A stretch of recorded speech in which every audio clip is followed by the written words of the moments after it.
So we put a bit of glue on the other side once we have the first V fold, and try to keep, you don't need very much glue, and that what I've got there is probably too much, so you want to keep it as square as you can. And close the card. I want to press down on it for a few moments. Not very, doesn't usually take very long. Actually, the less glue you use, the faster it dries. So you do that for a bit. And then when you open it up, it should stand up. Then what you're going to do is, because you want it to fold like that when it's closed, so you're going to put a bit of glue on this tab here. Again, not very much. I actually sometimes just get rid of some, and nasty little secret, I just stick it under the edge of my table, close it again and fold it. Hold it down for just a moment, and when it opens up, very good, that's exactly what you want it to look like. And then you do the same thing with this flap, so you just put a bit of glue there, some of the excess, fold it over, close it back up. Press. It also helps when working these mechanisms to anything that folds.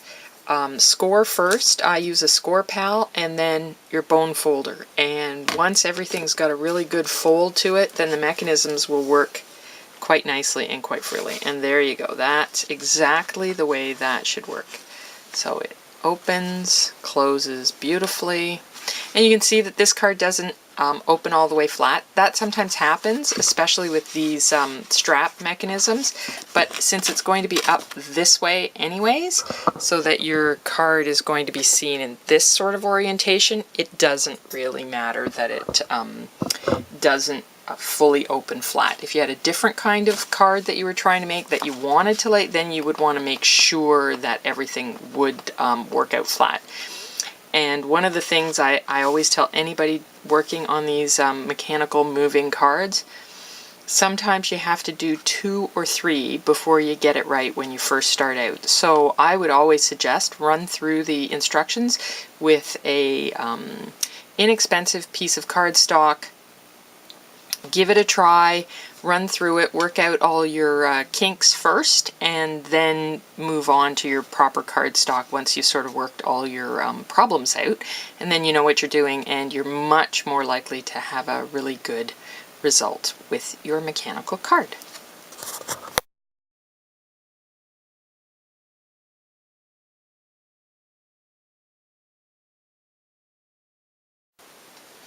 Now, to get your horses on, and I'm only going to add one because you know how it's supposed to turn out. You know your other one's going to go here. And when you place these boxes, what you want to happen is that one horse sort of runs somewhere up here. So you could say I've placed one higher, and then the other one runs a little bit lower so that they all overlap. Now it is green. You could have also placed this box just a wee bit higher because you do want sort of the horse to cover the whole thing.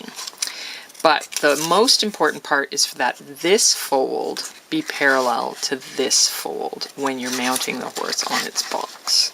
So if you put that on there, and we're going to put a little glue onto the,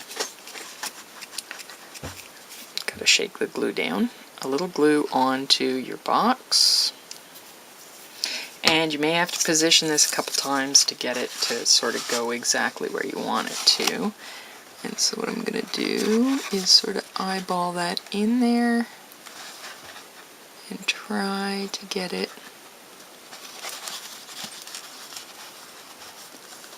to go parallel. Sometimes it doesn't want to stay, but I'm going to try and get that to get in there and stick. It's best actually with this kind of, with this element, to get it to stick. Then you can put your glue on the other side. I usually store this glue upside down, but then if it stands for any sort of length of time, of course, it goes back down, and we should be okay. And then we close it, and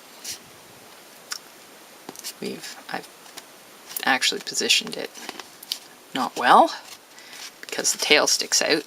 You don't have to fold. I folded it in the exact same spot as the other one. So what I should have done is move the fold over to about here so that the nose went a bit further, because see, now our tail's sticking out. Now the other thing you can do is just modify the tail so that you've got a shorter tail, because of course all tails on horses aren't the same, so you just modify it until it's, whoops, until it's what you want.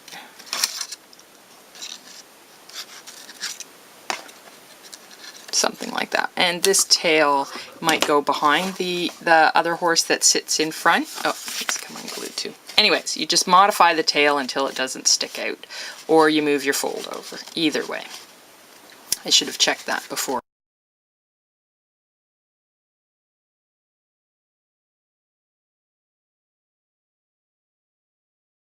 I finished it. But that's the basic idea. Now he's glued down, and you can see that what you'll get is the basic idea. So that's pretty much all there is to it.